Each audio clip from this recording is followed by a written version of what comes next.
What do you think of Steph tonight? Incredible. Put us on his back, willed us to a win, much needed win. Game we had to have. Came out and showed why he's one of the best players that ever played this game. And why, this organization has been able to ride him to so much success. It's just absolutely incredible. Marcus in the back. Marcus Thompson, The Athletic. Draymond, when you see Steph shoot like that and play like that, everybody can witness that part.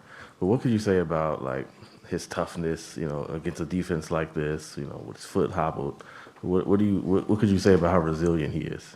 Same thing I've always said. Him is one of the most resilient, toughest guys that I ever played with. The way defenses guard him, they're constantly grabbing. And he just continues to play. He don't make much of it. He just continues to do what he does. So, it just says a lot about his toughness and his competitive nature and what it truly means to be a winner. Tim on the right. Draymond, what was your reaction? Were you surprised when you got taken out when you did in the fourth quarter? It looked like you were not thrilled by that. And how did you kind of go through the offense-defense kind of substituting it out at the end of the game? Definitely never thrilled coming out of the game with 7 minutes to go in the fourth quarter in a must-win game. I'm not going to sit here and act like I was thrilled. I'm a competitor.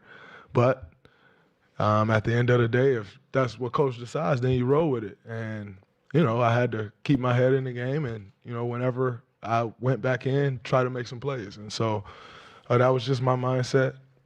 Don't make too much of it. I've always been of the on the bandwagon of, if you got something that's rolling, you stick with it. So it is what it is. Dan in the middle. All right, let's listen in to Coach Steve Kerr. NBC Sports Bay Area. Steve, how do you think Steph's foot held up? Yeah, I think he was really laboring out there. He really struggled. No, he never even looked like it was a factor. So. What do you think of his performance? Just stunning. The physicality out there is, pretty dramatic. I mean, Boston's got obviously best defense in the league, huge and powerful at every position, and for Steph to take the that kind of pressure all game long, and then still be able to defend at the other end when they're coming at him. It shows you. I think this is the strongest physically that he's ever been in his career, and it's allowing him to do what he's doing. Continue on to Kendra. Kendra Andrews, ESPN. Stefan was, very emotional and very outwardly just showing lots of emotion. When he is displaying that kind of feeling throughout the entire game, just what can you tell about the way that he's feeling in the game when he does that, or do you think that kind of just injects the rest of your team with some other kind of juice? Well, everybody was emotional tonight. I mean, we, down 2-1, we had to come out with some desperation, more physicality than we showed in Game 3. So it was a team-wide sense of aggression and emotion, and that started right from the opening tip. So, Steph obviously doesn't normally show a lot of emotion, but a night like tonight warranted it. Tim in the back. Steve, obviously you don't normally take Draymond out in the middle of the fourth quarter of a game like this. What was the thinking of that? Did you see his reaction after, which was pretty emotional? And was it strictly to go offense defense? Because he was out for a while, but then you went offense defense with him in pool. Yeah, so we took him out and put Loon in, I think around the 8-minute mark, maybe 7:40, and which was our plan anyway. But Loon was playing so well, and Jordan Poole was playing so well, so we just stayed with the group. We generally do that. I mean, like most coaches, if you've got a group that's going well, you just stay with it, and then. The last few minutes, we just went to kind of an offense-defense pattern with Draymond and Jordan alternating.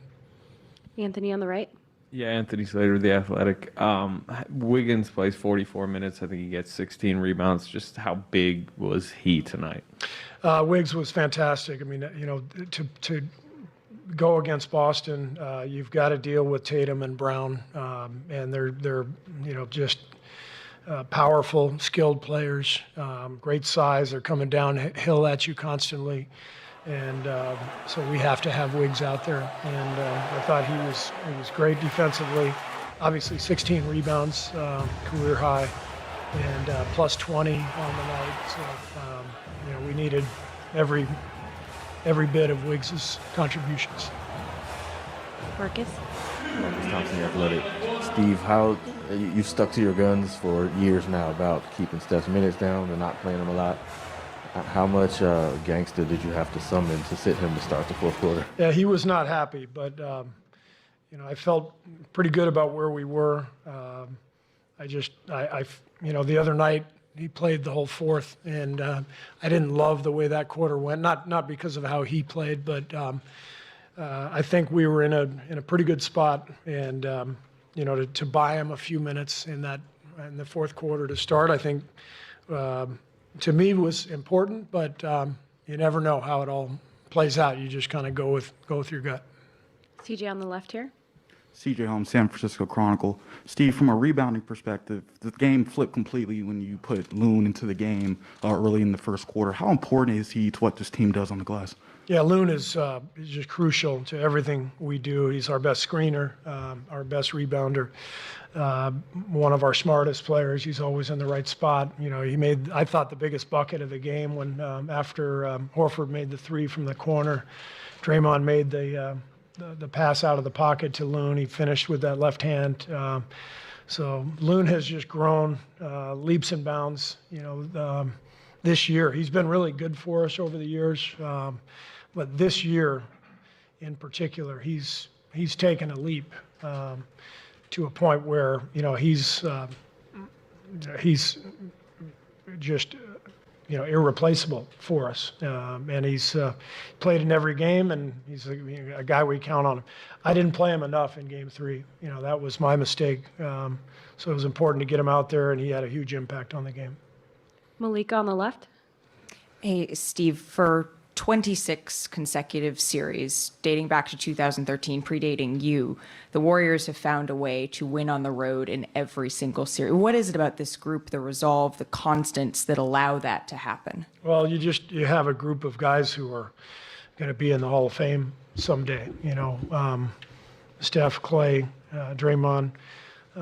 These guys are the constant. They've been here together throughout that span. So they're not only gifted, but they're incredibly competitive, and that's what it takes to win on the road. You have to summon that kind of will and intensity and passion, and those guys have that. Question in the back. Hello, hi, Tal Ben Ezra, Haaretz, a newspaper from Israel. What will be your main focus heading to Game 5? Well, I think the whole focus has to be our energy and our force. It was obvious tonight how much more alert we were, how much more force we played with, and they completely outplayed us in Game 3 from that standpoint.